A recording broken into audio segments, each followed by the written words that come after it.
Yes. Let's go ahead and take just a few minutes just to set up today. We're a little bit behind, and so we may have to double up next class period. Vamos gastar uns minutinhos aqui para a gente botar as ideias no lugar. E a gente está um pouquinho atrasado no meu calendário, mas a gente vai alcançar nas próximas aulas aí, se esticar um pouquinho. But the reason that we're behind is good because that means you guys are dialoguing and we're having great discussion over some of these difficult theological issues. Mas a razão por que a gente está atrasado é porque vocês estão dialogando, discutindo essas questões teológicas. The primary thing that Gyro and I want for y'all is to articulate your thoughts so you're able to better articulate in front of your people at the local church. E o objetivo principal meu, né, do Jair, é que vocês possam articular bem esses raciocínios teológicos e fazer isso em frente das pessoas. So one of the things we want to do now is we want to talk about briefly, we're just going to have time just today just to set up the quest for historical. Então nós vamos estabelecer, né, the quest for what? I'm sorry, historical. For the historical Jesus. Então vamos finalizar essa questão da investigação, da busca pelo Jesus histórico. This is, if you haven't dealt with the quest for the historical Jesus, it's laid out at length in the Carcanian book. Se você ainda tem alguma dificuldade, isso está bem delineado no livro do Aiken's book, Carcanian book. Carcanian, yeah, the green one. Here we go. I'm holding it up. Let me put you as a. You need to be, hold on, show you as the main screen so they can. Oh, okay. Yeah, keep going. All right, but just keep the book on there. Yeah, there you go. Yeah, there you go. Y'all see it? So yes. This book. Good. Yes. Okay. So the readings for last class period over the quest for historical Jesus should have already been done. Então essas leituras, né, nessa investigação do Jesus histórico deveriam já ter sido feitas. We're going basically from dealing with the early church. E a gente está indo aí basicamente sobre a questão de lidar com a igreja primitiva. We're jumping the Reformation. Estamos pulando a reforma, thank God. Graças a Deus. Just teasing. And we're going straight into the modern period. E a gente vai agora direto para o período moderno.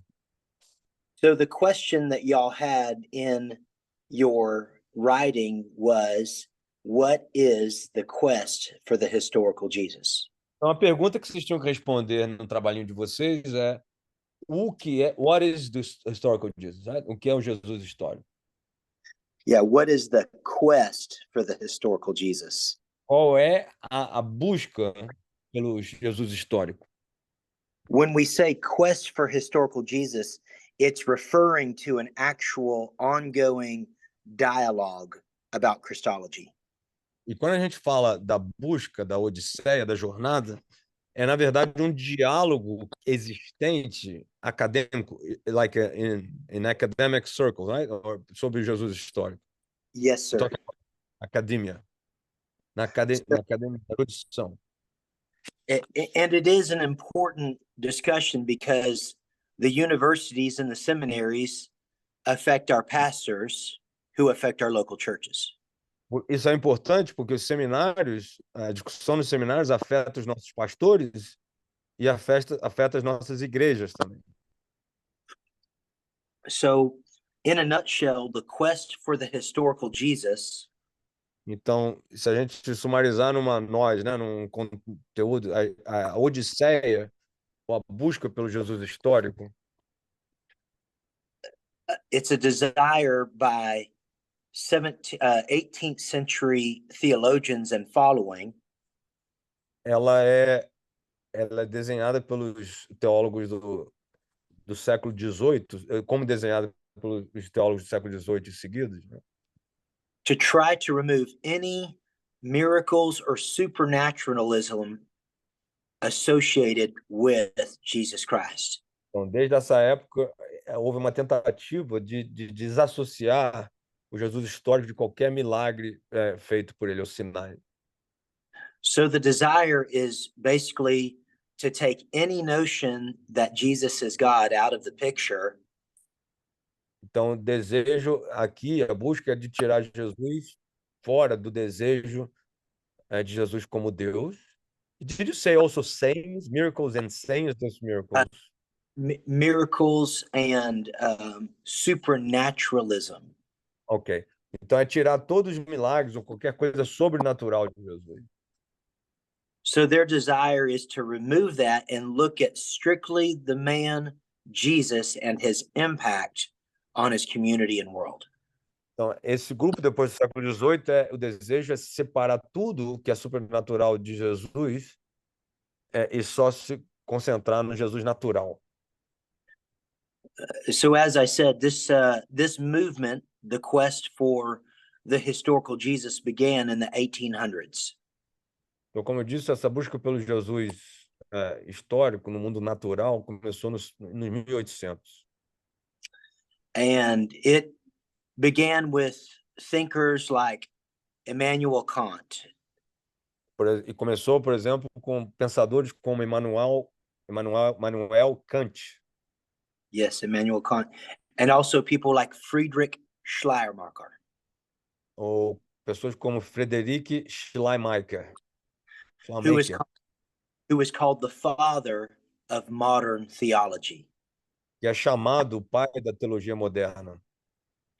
If pre-modernity, which is the church fathers and the medieval age, is called the pre-modern, Então, os pais da igreja e tempos medievais é chamado pré-moderno.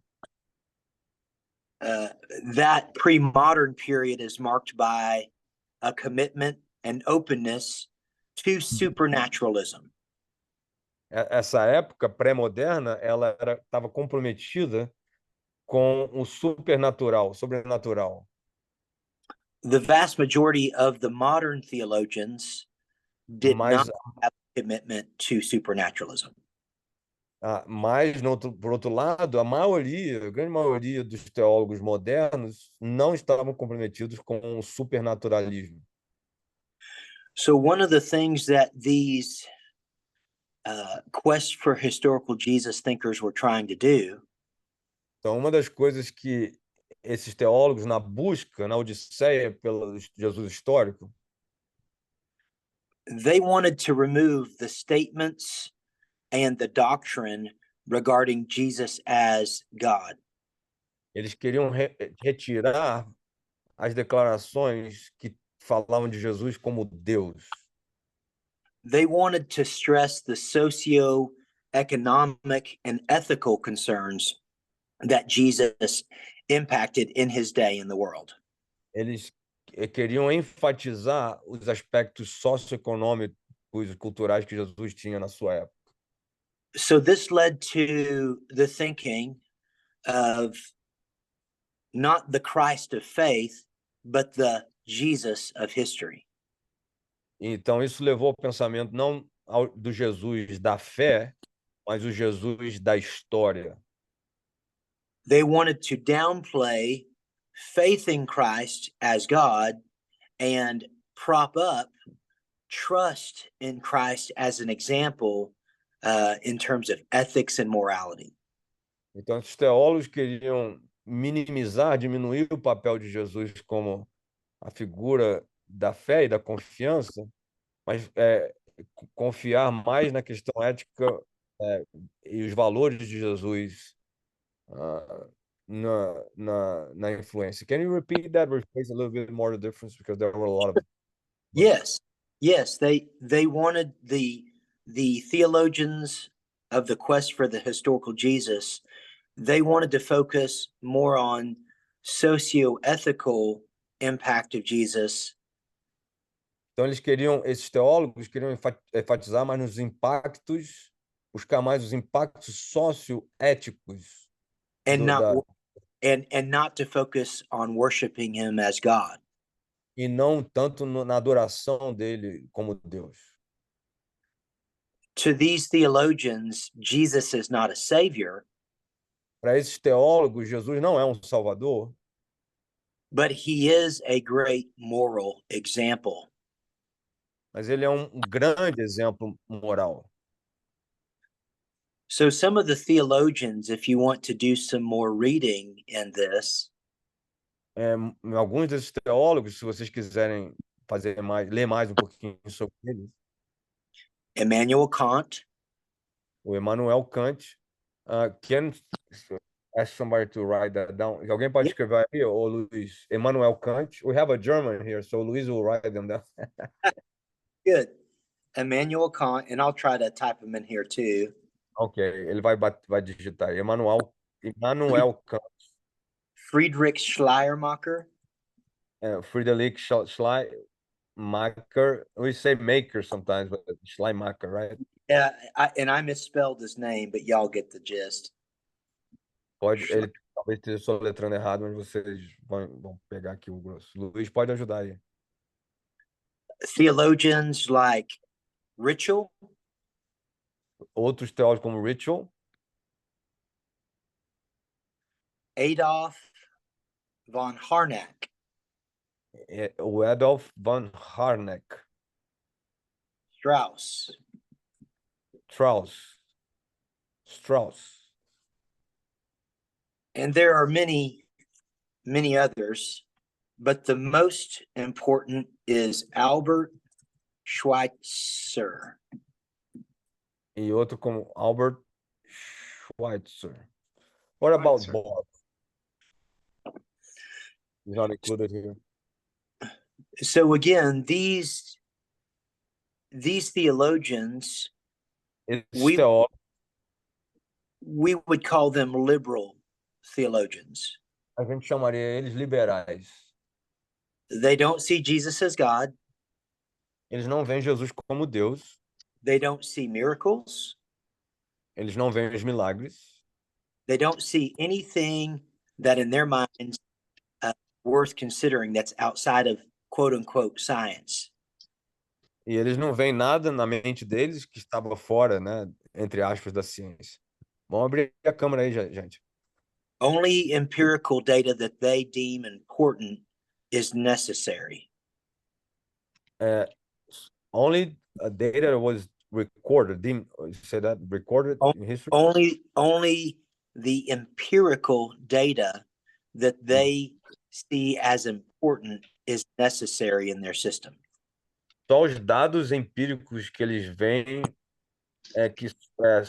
que são importantes no sistema dele.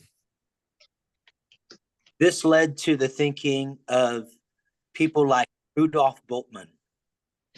Isso abriu caminho para pensamentos do Bultmann, Rudolf Bultmann.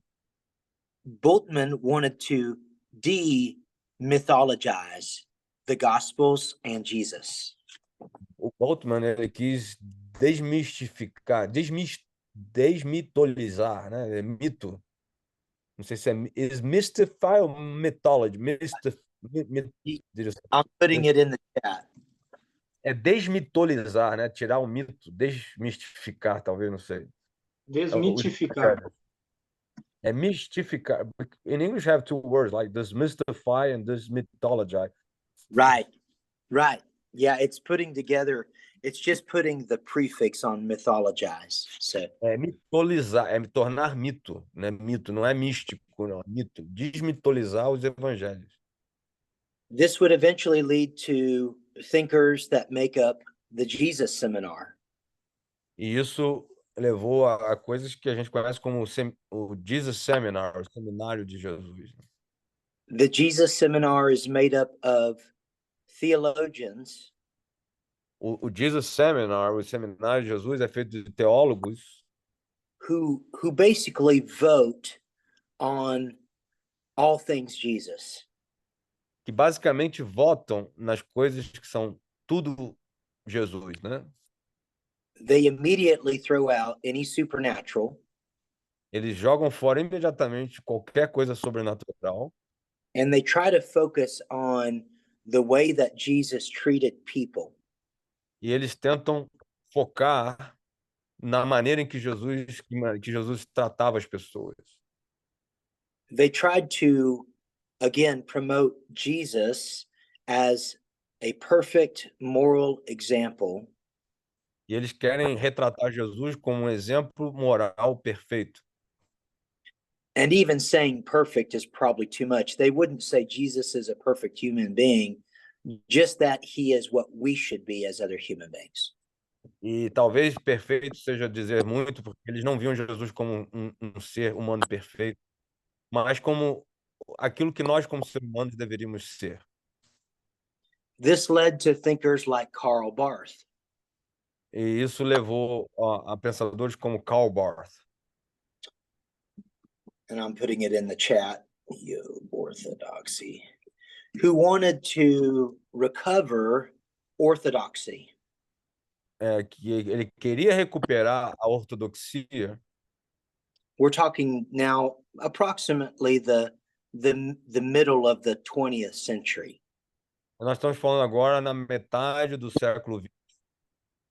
Karl Barth wanted to push back against the liberalism of these other theologians. O Karl Barth queria ir contra esses teólogos liberais, but he himself struggled to see how the Bible is the inspired word of God.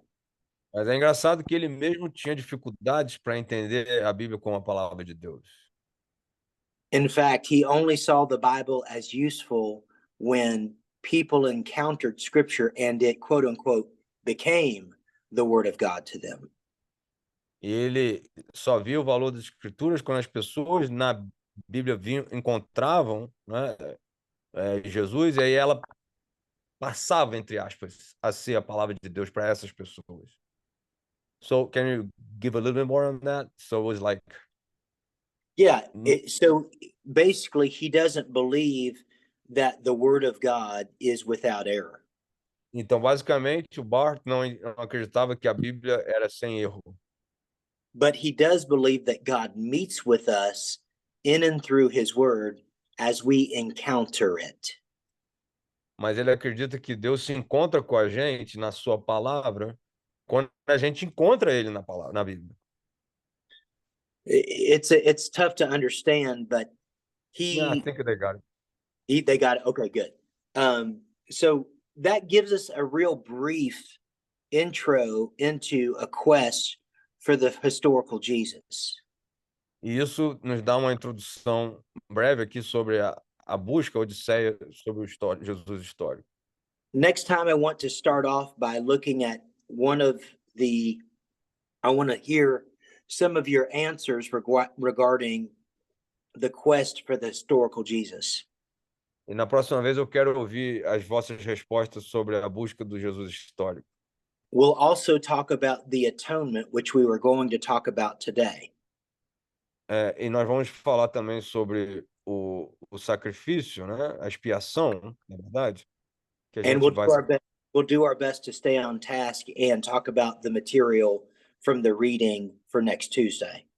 E a gente vai tentar manter a nossa tarefa de falar sobre a leitura daquele dia. We were supposed to talk about the atonement today, right? That's what Yeah, you said. we'll get it all in. A gente vai falar sobre a expiação também. Ivan seems to have a. I appreciate your time. Does Yvonne have a question for me, or do you guys want to? I've got to take a call in about 2 minutes. Ele tem que tem uma ligação daqui a alguns minutos, Pastor Ivan. Sim. Isso que o professor falou está bem mais perto de nós do que nós imaginamos. What Professor Rand said is even closer to us than we can imagine. Vou resumir, né? Como consequência desse liberalismo teológico, As a consequence of the liberal theology, o movimento pentecostal nasceu no Brasil como um repúdio a essas ideias, né, que chegaram aqui também. like the Pentecostal movement in Brazil started off as a refutation of that movement in Brazil. Os baianos aí sabem que algumas igrejas lá adotam igreja bíblica, como se nós não fôssemos bíblicos, mas é Some, refutando o some, liberalismo. some churches, even Baptist Church in Bahia, for instance, they started putting the Bible name and their name, church names, because of they were refuting this theological thing. E aí o excesso da busca do Espírito Santo e essas coisas. So, but they went to other extreme. That was the search for the Holy Spirit and all that. Mhm. It's good. Let's talk more about it on Tuesday. I really appreciate y'all. I got to run. Okay, a gente vai falar mais sobre isso terça. And I also, if you can, do like more of the dating on the Jesus seminar. Because Sure. there's when I was in seminary, Jesus seminar was still present somehow. When like Oh, It in is, America. and I gave a very kind of an overview there. Yeah, actually, the Jesus seminar kind of followed Karl Barth. They're more contemporary than Barth is 1950 and following, and the Jesus seminar is mid 1980s to up till today. Yeah, It's more American too, isn't it? Or it I'm tends wrong to on that. be for America, but they've broadened their scope, mostly out of Bright Divinity at Texas Christian University. They had, John Dominic Crossan, some of those Yeah. theologians fall in that camp. But I've got to run. I appreciate y'all, Okay. and look forward to seeing you on Tuesday. God Thank bless you, you. Ryan. That was Thank- very valuable 30 minutes right there. Thank you so much. Very high stuff. God bless you, friends. Bye bye. Deus abençoe. Ele só vai ter que correr ali rapidinho. Perguntei para ele sobre o Jesus Seminar, né? O Jesus Seminar, Karl Barth, ele, ele foi o precursor do Jesus Seminar. O Jesus Seminar é uma associação de teólogos que tomou forma aqui nos Estados Unidos, no Bright University e aqui no Texas também. E eu já falei, quem foi meu aluno já ouviu falar disso, né? Chama Jesus Seminar.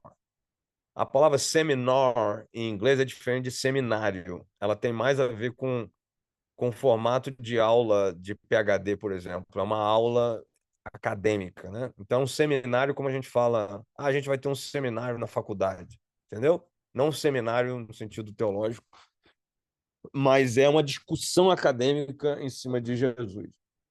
E isso foi um movimento extremamente forte nos anos 80 aqui nos Estados Unidos, construído em cima do Karl Barth. Entendeu, Luiz? Então, Jesus Seminar, se você pesquisar, né, Jesus Seminar na internet, você vai ver muita teologia. Como ele falou, neo-ortodoxia do Karl Barth, mas eles são liberais. Para a gente, eles são liberais. E eles votavam, né? Eu não sei se eles estão tão atuantes assim hoje, porque hoje, é o que eu falei, já passou isso. A gente vive essa geração antiga do século passado buscava a verdade, né? Entendeu, Luiz? É a verdade pura. A gente não quer sobrenatural, a gente quer o racionalismozinho, Jesus sequinho, o que Jesus falou mesmo, sem os frozoê da paixão, da religião e tudo. Então, eles tinham essa prerrogativa que eles eram científicos, né, sobre a teologia de Jesus. E hoje isso acabou. Eu acho que hoje o homem não é mais científico, ele quer viver o que dá certo, né? Dá prazer para ele. Essa geração que vem aí não quer saber mais da verdade. Então, Então, pós-verdade. isso mesmo. O Jesus Seminar, acho que foi o fim desse racionalismo, né, da modernidade. Mas uma das coisas que eles faziam, que isso é bem tangível, pastor Ivan, eles têm a Bíblia deles, né? Sabe aquela Bíblia com as palavras vermelhas de Jesus também, né? Eu não estou falando que isso não é o Jesus Seminar, mas eu acho, estou arriscando aqui, tá? Não escrevam isso como verdade. Que eles têm muito a ver com essa tentativa de dizer o que é de Jesus ou não. Mas por quê? Na Bíblia deles, na versão dos evangelhos, principalmente, eles têm a versão, eles votam para dizer, não, isso Jesus falou, isso Jesus não falou. Isso não é Jesus histórico, isso é Jesus histórico. Porque isso faz sentido ou não. Então, os Jesus Seminar eram acadêmicos de altíssimo nível, tá?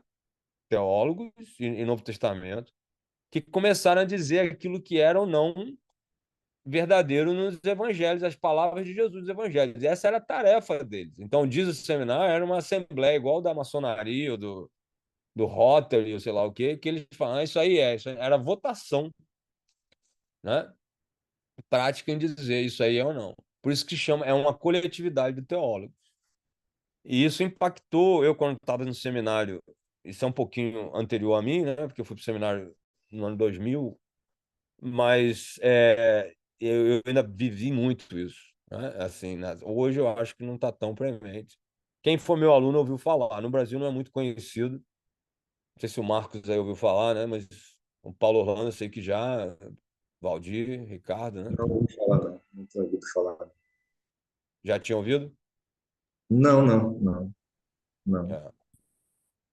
É. Isso na teologia é bem forte porque foi um movimento bem recente, né? Depois de Karl Barth, nos anos 50, os anos 80 nos Estados Unidos, isso floresceu aqui com essa teologia, que eles chamam, né, ortodoxa, brigando com a pós-moderna, liberal, pastor Ivan, mas o irmão que é mais da história aí, eles também são liberais, né? É isso que o Ryan falou, né? Então, é o Jesus sequinho, Jesus humano histórico, que eles dizem, né? Sem o sobrenatural. E volta aquilo que a gente estava falando, né, Paulo, sobre a cristologia do tabernáculo. É muito ali a mente, né? A ciência ali, ó, o que é tangível, o que é. Você vê, eles votam. É o homem que decide ali agora sobre o que Jesus disse ou não. Eles estavam tentando ser científicos, né?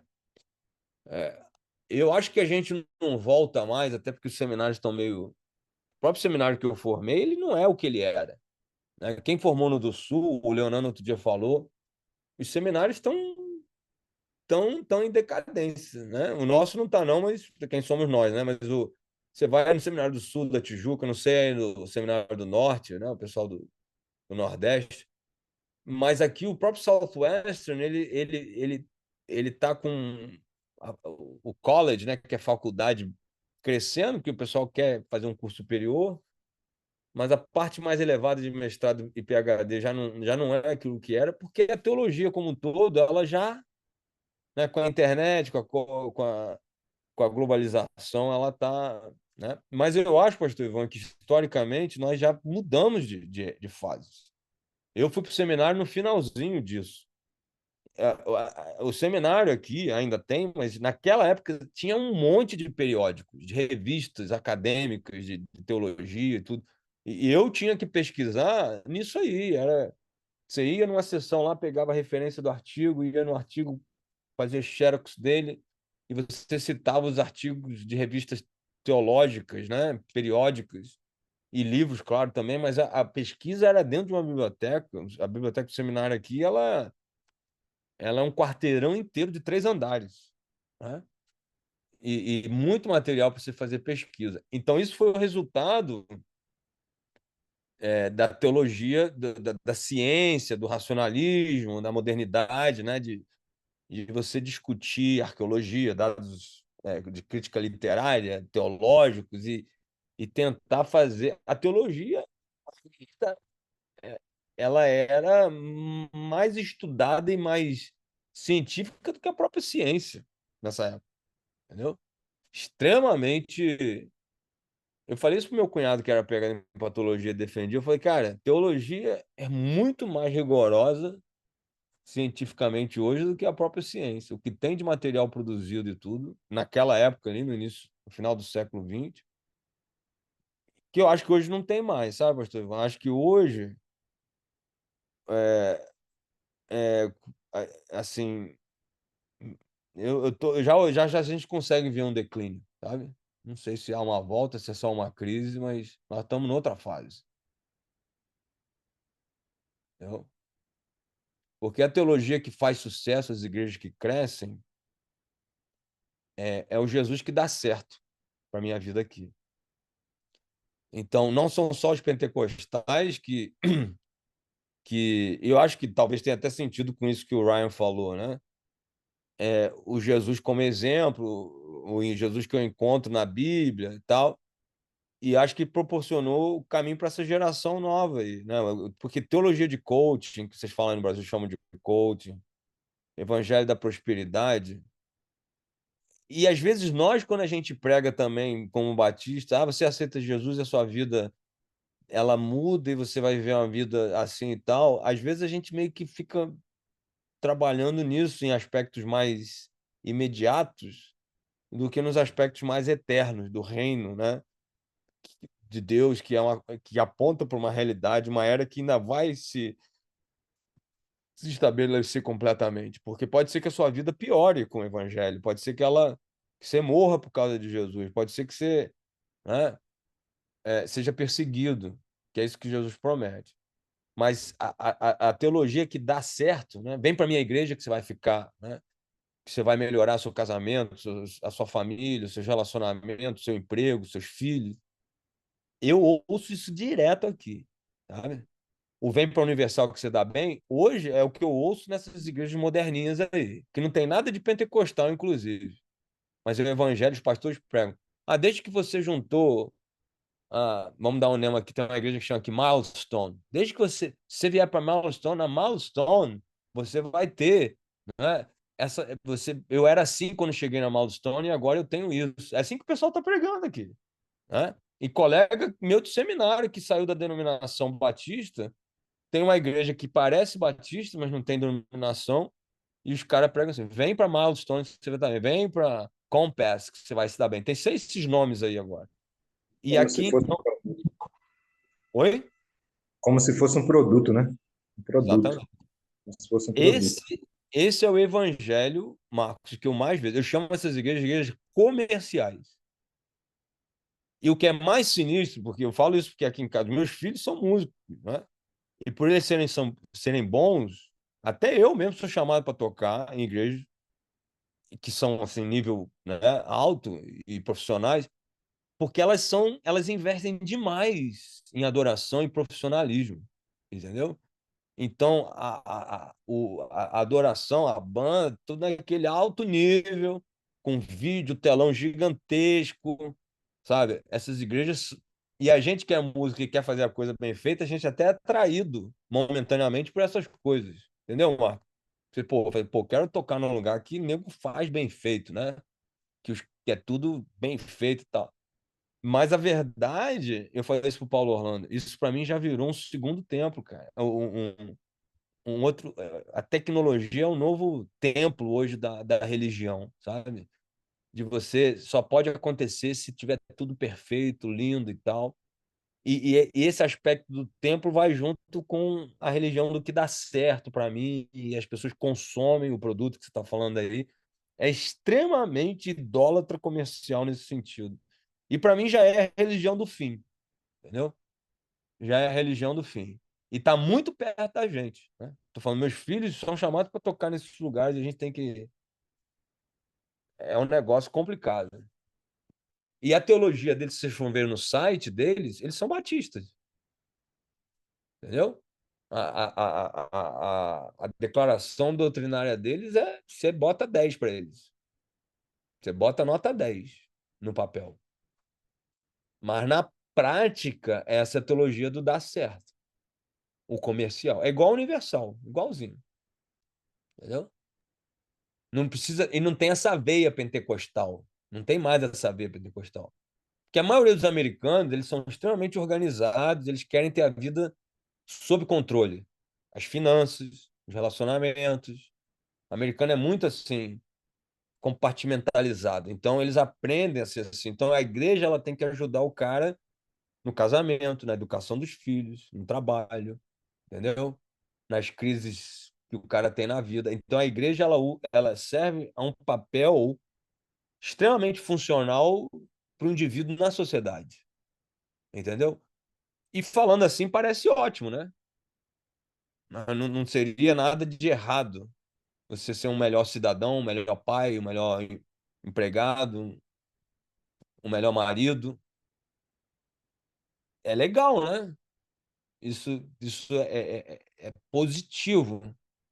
Só que é um rebaixamento do evangelho, entendeu? Vocês conseguem isso ou eu estou sendo radical, né? Vocês conseguem ver o problema aqui?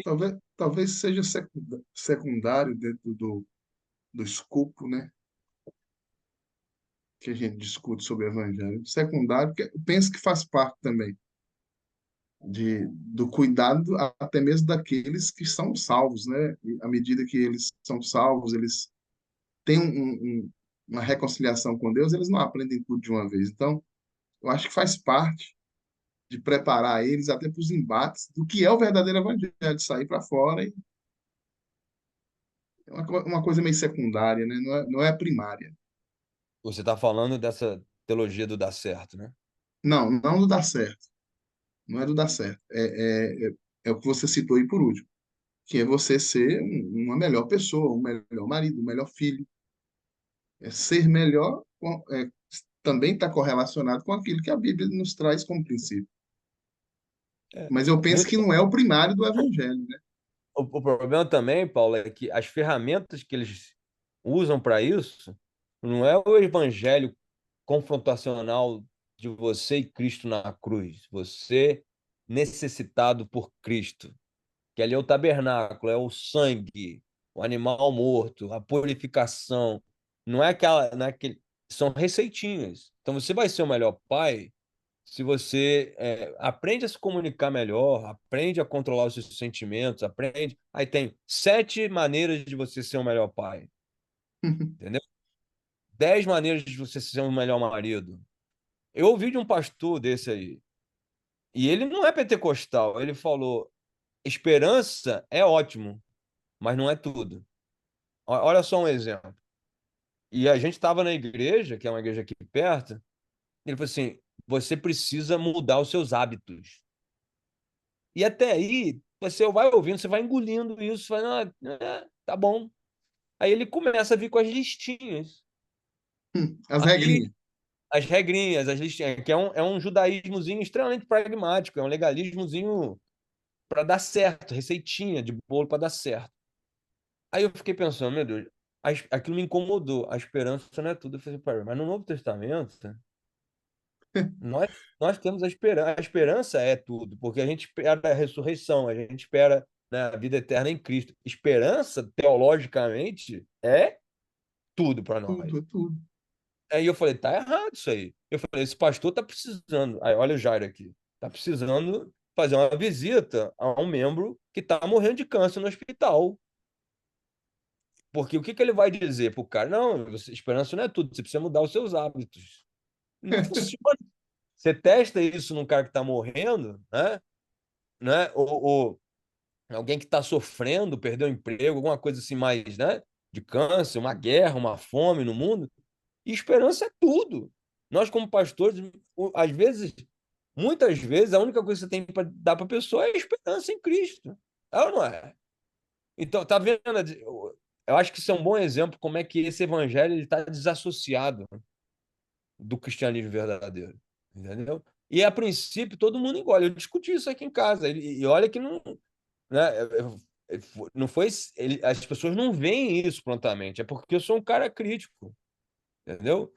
E você, Raquel, você não está criticando demais, não? Eu falei, não, ó, vamos lá. Aí depois eles se convenceram porque eu fui pro texto, fui chato, fui bíblico. Mas essa mensagenzinha, ela é pervasiva, gente. Ela vai mudando o evangelho. E se você não for um cara chato, né, igual eu sou, né, hiper chato, você deixa o negócio passar, porque parece bonitinho, entendeu? Vem com uma roupagem legal.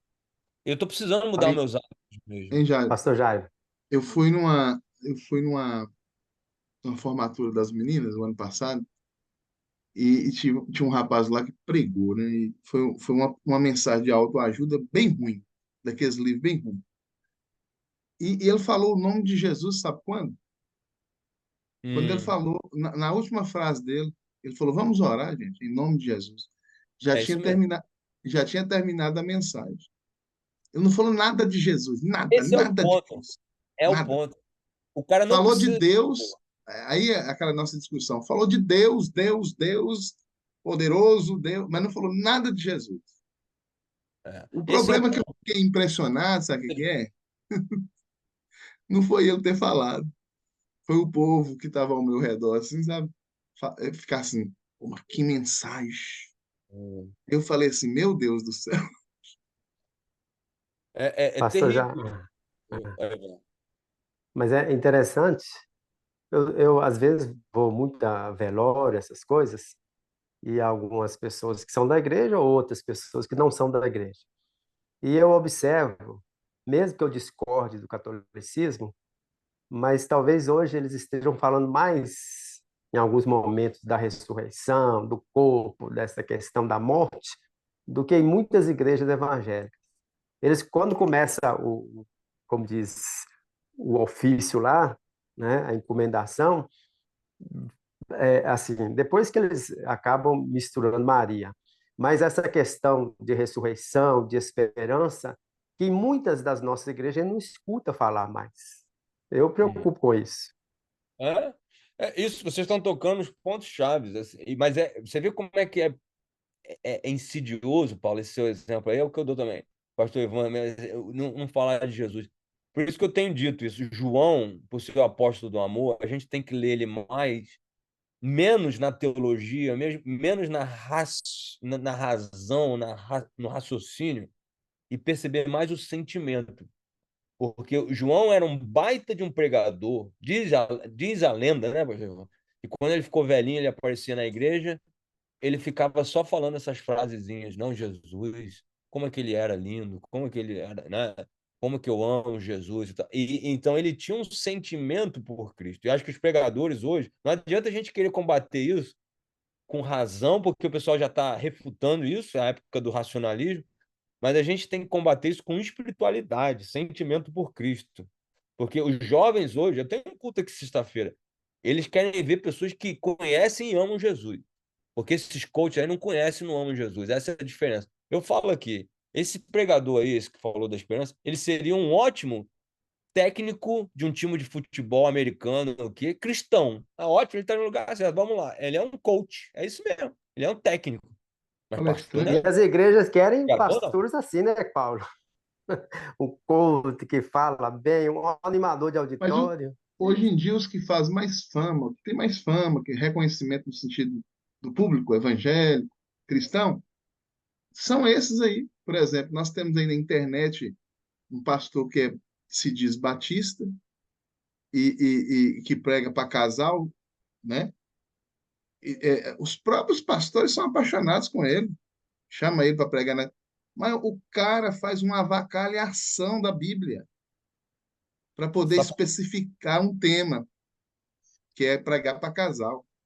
Tira ah, toda a seriedade. você tá falando de quem? Cláudio Duarte, Pô, ele quando tenta fazer teologia, ele é desastroso. não, Ele é desastroso. E o pessoal curte. Ele é um palhaço cristão, isso que ele é. E só isso. só. Você quer dar uma risada, você Ele vai ver faz ele agora. stand-up, gente. Ele não prega, nem faz É stand-up. comediante. Ele é um comediante, é um entretenimento evangélico. Mas a teologia dele é péssima. Quando começa a falar teologia, chega a querer furar os tímpanos, né? Mas ele é engraçado com algumas coisas, é stand-up, né? A gente tá numa época ruim, sabe? Eu acho que a gente está indo para o fim, mas assim, o meu desafio pessoal, que eu sempre peço a Deus por causa da dureza do meu coração, né? É que Deus quebrante e que eu possa transmitir, igual João, esse amor, sabe, por Cristo. E as minhas palavras, elas sejam vivas desse conhecimento de Cristo. Eu acho que é isso que está faltando, sabe? A gente está aprendendo na história, na teologia, tudo. A teologia sistemática, ela pode ser desastrosa, né? E o racionalismo, a modernidade, a gente está vendo aí, né? Tentar ser científico em relação às coisas de Deus. Então, Paulo, o entrar no Santo dos Santos, o teu espírito, é isso que a gente precisa. A gente precisa pregar lá de dentro, né? E ser como Jesus foi, né? É, sermos templos do Espírito Santo na terra mesmo, né? De Yahweh aqui presente. Falar como filhos de Deus, como João fala, né? Nós somos ungidos, nós temos uma missão, o mundo precisa da gente. E eu acho que a única solução vai ser mais isso, né? Jesus é lindo, Jesus é extraordinário. A gente precisa ter uma mensagem assim, né? Que não adianta, cara. Hoje o nego não quer saber de certo e errado. Você vai falar de homossexualismo, o pessoal não quer saber do argumento da verdade. Mas a estética, né? O argumento da estética é o que tem valor, né? Você não é belo, não é bonito, não é o que Deus quer, não é nunca quis, né? E eu não vejo beleza nisso, né? Mas Deus é lindo, é maravilhoso, ele é perfeito, ele é o criador. Essas coisas eu tenho visto isso como a solução, né? Porque a essência é a profundidade do nosso relacionamento com Deus. Pregar do Santo dos Santos, né? Pregar a contemplação de Deus. Você falou Jesus é lindo aí, eu lembrei de R.R. Soares. Ele fala isso. Pois é, né? Ah, Jesus é lindo. Vamos ficar de pé, pessoal. Mas você sabe que o R.R. Soares, né? Eu não sou um seguidor Ô, dele, mas ô, Jari, ele era médico também. ele era médico? É, ué. Acho Não, que não. peraí, Não. calma aí. Eu não sei se ele era ou se ele estava estudando. É um negócio assim. Ah, nunca ouvi falar que ele era médico. Mas você É. sabe que o R.R. Soares, eu não sigo ele, mas as mensagens que eu já ouvi dele, até que ele não é dos piores, não, cara. Se você Eu acho usar que ele é um. batista, né, pastor? Não, ele faz uma Acho que exegesezinha estudou, quando ele prega a mas Bíblia. acho que ele estudou, pelo Ele, menos eu ele já ouvi era da falar. Universal, pastor. Ele era da Não, Universal. mas antes de Universal não tinha formação batista, não. Por isso que alguém falou isso comigo, não sei. É, não, não sei. É, mas Ele é brigou isso. com o Edir Macedo e Se abriu não me engano, a... ele ia se formar na Casa da Bênção. Era um É, movimento novo que estava surgindo. Essa história dele ser batista, eu acho que não procede, não. Já me falaram muito sobre isso também, mas depois eu estava pesquisando. Eu acho que ele não foi batista, não. É porque ele tem aquela labiazinha lá. O mas o cantozinho do sermãozinho cantor dele Porque cristão, tudo que não presta é batista, moço. é o R.R. Soares. Eu já vi os sermõezinhos dele até arrumado. Até o Bispo Macedo, né? Não tô falando que o pacote deles é terrível, mas às vezes eles pregam uns sermõezinhos assim, né?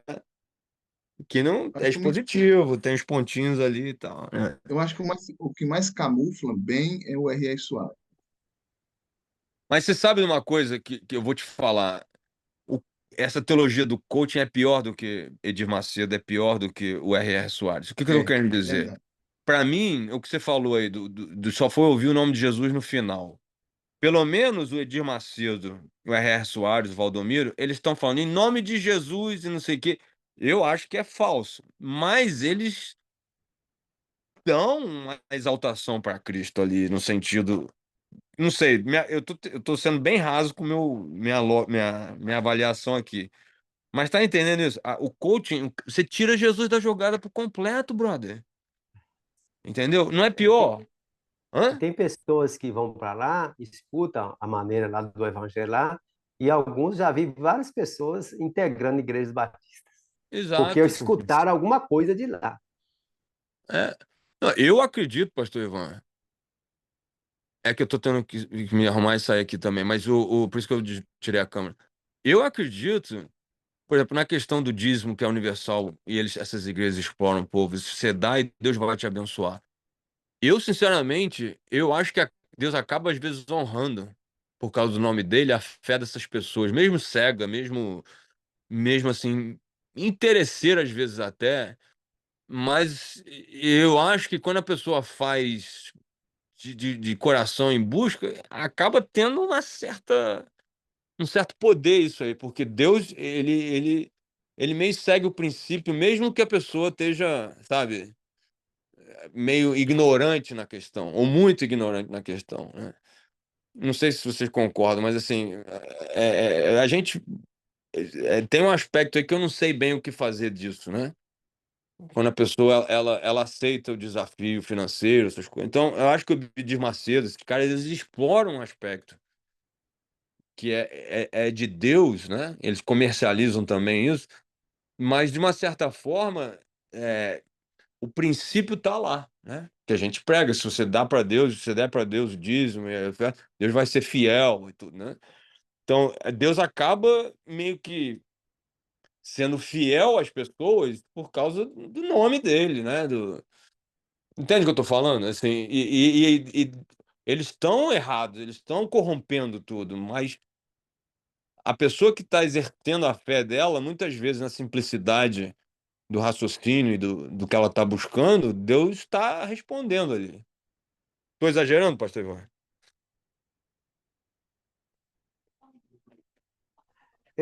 Quando eu era mais jovem, eu era mais radical nessas coisas. Mas hoje eu também enxergo assim um pouco disso aí, pastor. Pessoas, eu falo porque eu conheço pessoas da Deus é Amor, de Universal, de outros grupos, que talvez eu, né, discordasse completamente por causa dos líderes, mas eu tenho visto pessoas que realmente tiveram as vidas transformadas e que realmente, para mim, experimentaram o Evangelho, mesmo talvez algumas práticas, alguma coisa lá que eu não concorde, mas eu vejo que algumas dessas pessoas têm realmente experimentado Deus na vida, através mesmo desses movimentos. É, não, é igual católicos também, né? Assim, uma coisa é doutrina, mas tem gente que tem uma busca por Deus. E eu não sei, às vezes o cara no catolicismo pode se converter também, né? Essa discussão aí, né? Mas é o que eu tô falando, o coaching é pior. Coaching é pior porque é o que o Paulo Orlando falou, é a mesma impressão que eu tenho. Nem em Deus eles falam, nem em Jesus eles falam. É uma receitinha para dar certo, né? E eu Pastor, acho. muitas pessoas se chegam a Cristo por causa da situação que estão, né? E acho que isso deve ser levado muito em conta também. É, Pô, como o então, pastor disse lá, um cara tá com câncer terminal, chega alguém lá por ele, ora e ele é curado. Como dizer isso? é, Isso vai influenciar toda a vida dele.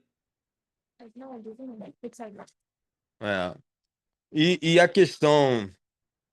E as novelas da Universal? Quem é que assiste aí?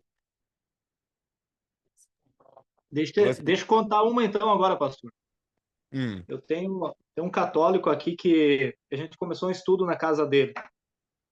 Ele, ele começou alguns anos atrás, ele construiu a casa na propriedade dele e ele não tinha rádio, não tinha TV, não tinha nada. E aí, recém-casado, eles começaram a ler a Bíblia. Leram quase o Novo Testamento inteiro e o Antigo Testamento e passaram para o Novo Testamento. O Antigo Testamento ficou só uma parte para ler.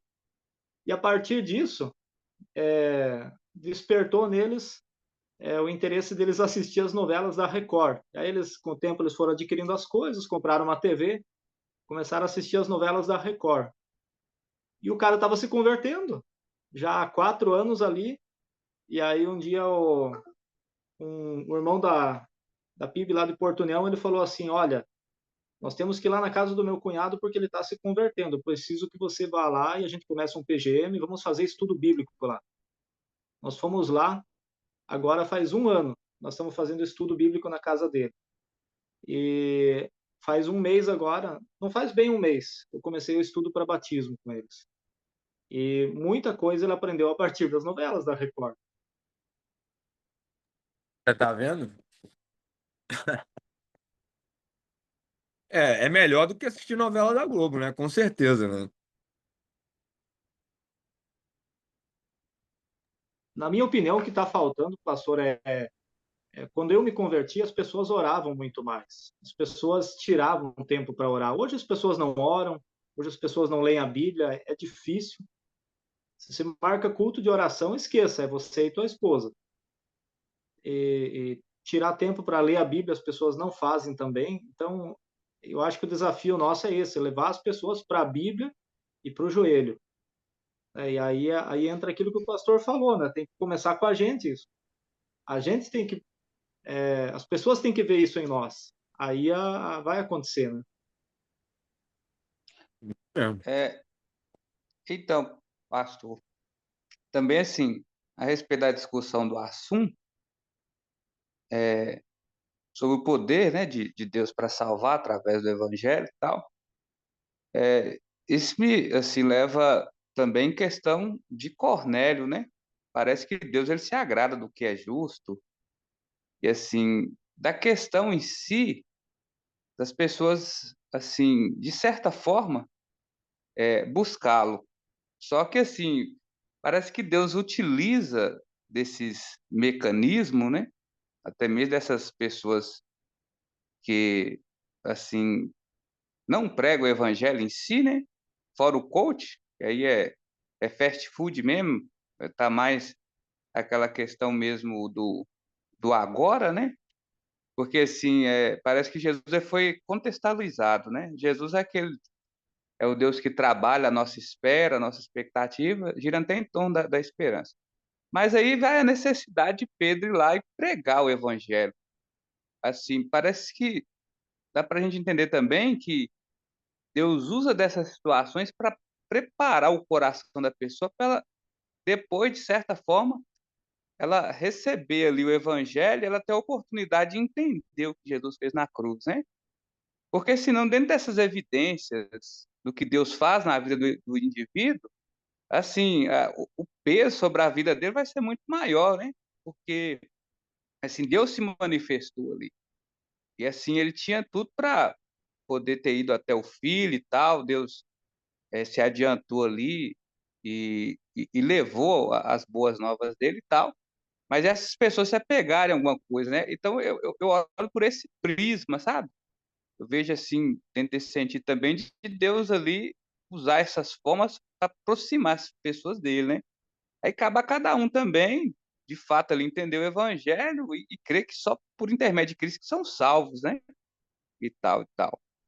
Eu vejo dessa No forma, toda caso essa de Cornélio, programação, essa provavelmente projeção. foi Filipe que pregou, né? E Exatamente, o entendeu? Filipe, o evangelista. Mas mas acho que o exemplo é válido. Cornélio, Cornélio foi Pedro, que foi lá e anunciou o evangelho e tal. E aí até quebrou Não, um tabu, Pedro acreditava que Deus estava ali se manifestando só para os judeus e tal, e teve ali outra evidência histórica, né, do Espírito lá manifestando através do gosto, né, não, eu referente a digo línguas lá. que não, Filipe, um dos sete, depois que ele prega para o eunuco e tudo, se olhar no texto, ele vai ser levado para Samaria. Ele teve em Samaria, então foi Ah, Filipe que levou sim, o evangelho para tô entendendo. Samaria e ele levou para Cesareia também. Então, o que se pensa é que o Cornélio se converteu. O Filipe, ele não tinha a função apostólica de trazer o Espírito Santo. Em Samaria, ele teve que chamar Pedro e João e tal, mas lá em Cornélio se pensa que foi Filipe que levou, porque está escrito isso no texto depois do eunuco, né? Então, Filipe foi o Sim, aí primeiro missionário. Hã? a rota, né, a rota, essa aí é a rota, né, evangelística, a Então se rota. pensa que o Cornélio se converteu, até porque ele vai morar lá, Filipe, inclusive, quando Paulo volta na sua terceira viagem Uhum, missionária, ele está no litoral, né? Com as quatro filhas virgens e certo. tal. Então se pensa que ele foi o precursor também do trabalho lá. Mas é um exemplo bom Pois, de qualquer forma, né? Agora, isso porque, rapidinho, assim, o outro exemplo que eu dou para vocês é em termos de Timóteo, né? Paulo chega ali, tem Timóteo como filho na fé, inclusive ele assume Éfeso, né? Futuro vocacionado e tudo, mas ele fala a respeito da tradição de Timóteo, a formação dele, né? Aí ele fala da avó dele e da mãe dele, né? De onde ele já estava aprendendo a questão dos conceitos da fé dentro ali do judaísmo, mas ali foi a progressão para o cristianismo, né? Então, assim, eu hum, vejo que são evidências que Deus trabalha no ser humano para, tipo assim, colocando ele no caminho que é Cristo, sabe? Mas cabe também cada pessoa, no final, ela de fato crê que é Jesus, né? Que é o caminho da salvação, né? é. Assim, Não, nesse essas sentido que eu igrejas estou dizendo. neopentecostais e coisas, elas têm uma confissão doutrinária. Se você for ver, né, o website deles, o que eles escrevem é ortodoxo até, né? Mas a prática é diferente. Então, o evangelho, apesar de estar sendo. O que acontece, eu até queria fazer um folheto sobre isso, não há muito tempo que eu quero. É quando O evangelho tá lá, por exemplo. O evangelho tá na Igreja Católica. Entendeu? Se você extrair, tirar, arriscar um monte de coisa que eles escrevem lá, que são adições, né? O evangelho tá lá. Entendeu? Eu já evangelizei católico, ele concordava com tudo que a gente falava sobre salvação e tudo. Mas as adições é que complicam, né? Então, eles tiram o centro de Cristo e botam o centro em Maria, por exemplo. Né? O adventista bota no sábado, os pentecostais botam na prosperidade, no milagre, o coaching bota no seu bem-estar, né? Alguns são ativistas. Então, os centros é que são diferentes, não há uma centralidade de Cristo e do Evangelho. Então, esse conceito de heresia que a gente às vezes não lida muito, né? A gente acha que a heresia é só aquilo que é a teologia falsa, a doutrina falsa. Mas o que a gente vê muito mais hoje é que a heresia, né, ou o engano, ou o erro, é quando o centro não está na cruz, não está em Cristo, né? E aí tem um monte de igreja que está assim, que bota o centro em outra coisa, bota o foco em outra coisa. E isso é a igreja falsa hoje. Esse que é o ponto, ó. Porque o evangelho, ele vai te fazer depender unicamente da graça de Cristo. Você vai chegar num ponto e entender que a obra que Jesus realizou para a salvação, né? Então, quer dizer, aquilo que Jesus fez em termos de salvação é unicamente mérito dele. Então, assim, essa é a questão da gente tomar cuidado, né? A respeito daquilo que te prende, que é o que nós estamos falando, tradição de igreja,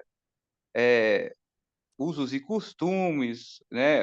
As adições, como também nós estamos falando, é o sacerdote fazendo intermediação, é fulaninho que ora e certas outras coisas. Por quê? Até do nosso meio mesmo já teve pessoas que disseram o seguinte: não, eu sou salvo por Jesus, mas também eu sou salvo porque eu sou batista. Então Não. não é questão do conceito em si, da palavra e tudo, mas é por causa da denominação, da forma que assim repassaram a história. O cara também se apegava, ele entendia que o conceito da denominação ela tinha valor sobre salvação, tá entendendo? Então, É. assim, eu vejo que aí é o ponto, tem que desaguar na cruz, a pessoa tem que se perder ali do que Cristo fez, entendeu? E na Mergulhar ali. verdade, esse pastor, esse batista, ele está falando, o que ele está falando é contrário ao próprio princípio batista, né? Que não dizer que Não, ser batista é exatamente. salvo, isso é não ser batista. Mas esse que é o termo. Você se apega tanto à tradição, quando se cria o sistema, aí se você não tomar cuidado, você começa a desfocar da cruz, entendeu? E valorizar em termos, assim, entenda-me bem, em termos de salvação, né? Que é a questão do que Jesus fez, aquele negócio todo, e você começar a associar outras coisas, né? Nesse sentido que eu estou dizendo, né? Entenda-me bem. Mas, assim, o coração do homem, ele é vulnerável a esse tipo de coisa. Por isso que ele tem que entender, é unicamente pela graça, né? Foi tanto que foi trabalhado na história da igreja, né? Não são dogmas, não é indulgência, né? Não é unicamente o que Cristo fez, entendeu? Mas assim, esse é o sentido amplo do cristianismo, né? Assim, né? Em questão de religião como um todo e tal. É isso mesmo. Mas aí, vocês estão gostando da aula? Tá todo mundo. O debate está aguçado aí, tá todo mundo teologizando, né? Tô impressionado aí com vocês.